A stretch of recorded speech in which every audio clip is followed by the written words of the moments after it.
I'm not sure if it directly sells Top Gun in any way, but what it does is it rekindles that memory. Very excited to talk about Top Gun Maverick, biggest movie of the year in just a couple of months. Isn't that crazy? Yeah, no, that was. I had a feeling it was going to be a big movie, but this is like mammoth. It's fantastic. You're right. And I was looking up the numbers, and it's already just in just a couple of months of release. It's already like the number 13 highest grossing movie of all time. God, I'm shocked that there are 12 above it. Kicking ass for a while. Just give it a couple of more weeks. It's going to keep going up. Yeah, absolutely. The release of the home video now is about to happen. Mm-hmm. And that's going to, take it to another astronomical level. I think you're right. And we should say that that's August. I have my notes here. August 23rd is the digital. And then later this year, it's going to be released on physical, Blu-ray, DVD, that good stuff. So people will be able to and cassette and 8-track. Yeah. Yes, exactly. I was going to tell you, I was excited to get to tell you this. When I was a kid and would go to my aunt and uncle's house in Florida, my uncle Sherman. He's a good old guy, and he was a real rough and rugged kind of fella. John Wayne kind of guy, and he loved Top Gun. And they had it on VHS, and man, I used to watch it with him all the time when I was a kid. And I'm so excited to get to share the new one with my kids now. Yeah. How many times have you seen it so far? Top Gun Maverick? Yeah. I've seen only twice so far. Yeah. I saw it both times in theaters. I headed out there to watch it, because I wanted to support it because I really, really love it. But I really want to ask you about Danger Zone, the iconic song from the original, part of the new one. And I've read a little bit about some of the story behind it, how there were some other artists who had sort of come before or were going to record it, and then it came to you. And I was curious if between the period that you agreed to do Danger Zone, that you took it on, and when it came out and became a big hit, if you had any sort of hesitation or reservation, I'm not so sure about this. Well, when I initially heard the song, I did have some reservations about it. Okay. And I sat with Tom, the co-writer, with Giorgio, and I added some chord substitutions and changes in the bridge, because to me it was the same thing over and over and over again. And so I wanted to just mix it up, make it a little more interesting. And so I messed with it, and then I really liked it. And it gave me an opportunity to use a voice that I hadn't used, that my own material had been softer. And the most rocking thing I'd done was Footloose. Sure. And that's when I started to really enjoy that part of what I was using. And then during the period of when I got a call from Giorgio and then I went into his studio, I was deep into the Tina Turner Private Dancer album.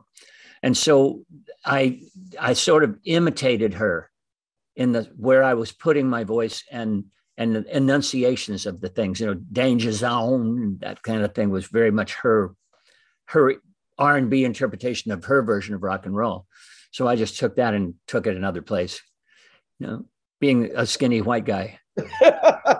It's funny. One of the questions that I was wanting to ask you is, having grown up on your music and revisiting some of it ahead of this and listening through, I was curious, did you kind of grow up listening to a lot of jazz and stuff like that? Because it seems like there's a lot of that sort of elements in some of your older songs.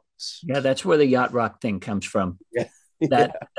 I hadn't really grown up with jazz, but I had two big brothers and they were into a lot of different kinds of music. And so as a 7-year-old, I was already into Buddy Holly and, Elvis Presley and stuff like that because of my big brother. And then plus he was deep into Fats Domino and the Coasters and of course, Little Richard. And so those were all major influences on me, like Cradle Languages, and all became part of what I was doing. But as I got older, when I was in Loggins and Messina, we were more countrified.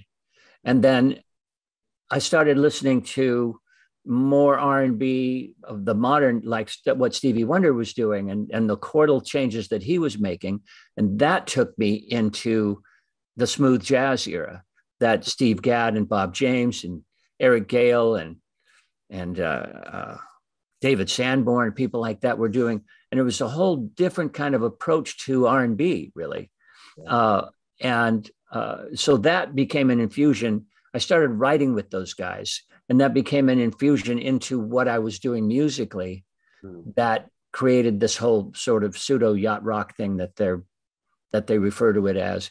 Very difficult to really define what that is, because there was so much, intermixing with styles. You're absolutely right. I completely agree with you on that. There are artists on the yacht rock spectrum seems incredibly vast, and blurred.